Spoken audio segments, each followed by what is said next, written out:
जिनको इसकी आवश्यकता है, जो भटक चुके हैं, हम उनको भी ये मार्ग दिखाना चाहते हैं। उसके पश्चात एक नैने नाम की महिला है जिसके संस्मरण बहुत अद्भुत है। उसने ये कहा कि आचार्य श्री जी चल चरखा में, मैं नैने एक मुस्लिम कम्युनिटी से आती हूँ, वेस्ट अफ्रीका की हूँ और मैं भी लगभग 5 माह से प्रशिक्षण को ले रही हूँ। उसने ये कहा कि आचार्य श्री जी 5 महीने के दौरान अब मैं नैना बन चुकी हूँ, नैने से मैं नैना बन चुकी हूँ, अर्थात मैं सबके आंखों का तारा हूँ। क्यों? तो उसने ये कहा है, thank you for bring this initiative of handloom clothes चल चरखा इन आवर जेल ऑल्सो। आपने हमारे बारे में सोचा। उसका कहना है कि आचार्य श्री जी इसके पश्चात मुझे हाई कोलेस्ट्रॉल, हाई बीपी की बीमारी है, अर्थात उसका बीपी 220-240 तक हो जाता है, जिसके होने के पश्चात व्यक्ति के ब्रेन हेमरेज की या मस्तिष्क के असंतुलन की पूर्ण संभावना होती है।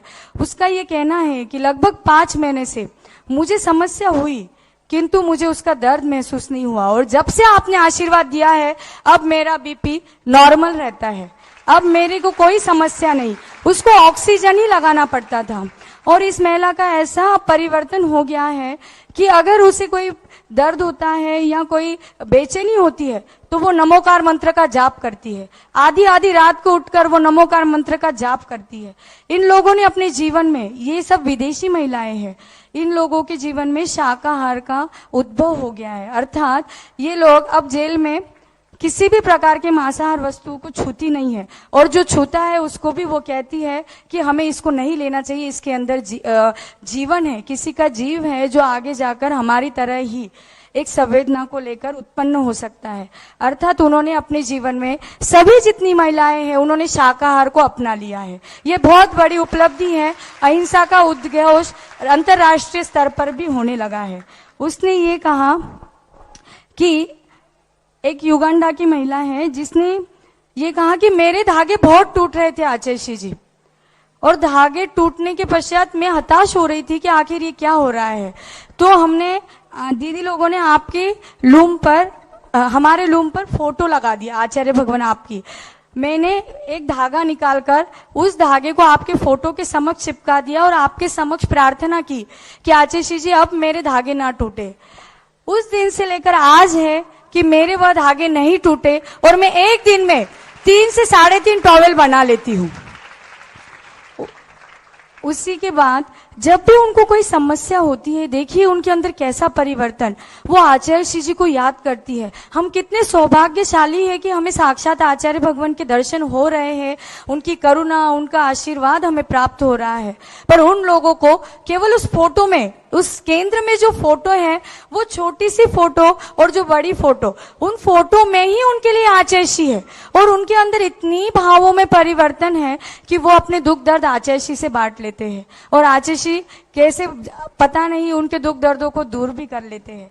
उन्होंने ये कहा कि करीब मैं आपके तीव्र दर्शनों के इंतजार में हूं, आपके होने से मुझे विश्वास सा हो गया है कि अब मेरा बुरा वक्त टल जाएगा।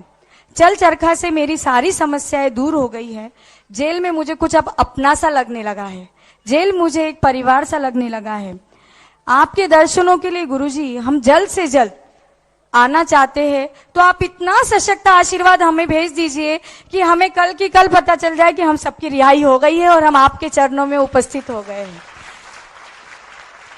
और हम इस कार्य को आगे बढ़ाना चाहते हैं, हम उन सब तक ये फैलाना चाहते हैं। उसके पश्चात वहां के स्टाफ में, वहां के ऑफिसर्स में भी बहुत परिवर्तन आ गया है। ठीक है, लास्ट बस एक वहां के जो सेवादार है जो हम सबके साथ रहती, तो उनका ये कहना है कि आचार्य भगवान आपके चरणों में नमोस्तु, मुझे यहाँ इन सबकी सुरक्षा एवं प्रशिक्षण देने वाली दीदियों के सहयोग के लिए तैनात किया गया है। हम समस्त स्टाफ ने पहली बार कुछ ऐसा देखा है जिसको देखकर हम अभिभूत हुए हैं कि देशी विदेशी महिलाओं की सारी आर्थिक समस्याएं दूर हो गई है। जेल में आज तक हमने उनमें जो क्रोध, जो आवेग देखा था, उसमें हमने अब शांति पाई है, उनके जीवन में अब बदलाव आ गया है। यह सब देखकर हम सभी जन जेल के सारे अधिकारी बहुत खुश हैं। हम आपका शुक्रिया अदा करना चाहते हैं कि आपने उनके बारे में ऐसा सोचा और इस जेल को ऐसा अनमोल उपहार दिया। हम सबकी आपके तीव्र दर्शन की भावना है और हम सबकी यही प्रार्थना है कि आपको हम सबकी आयु लग जाए और हम सब शीघ्र शीघ्र आपके दर्शन को आए। नमोस्तु आचार्य श्री, नमोस्तु।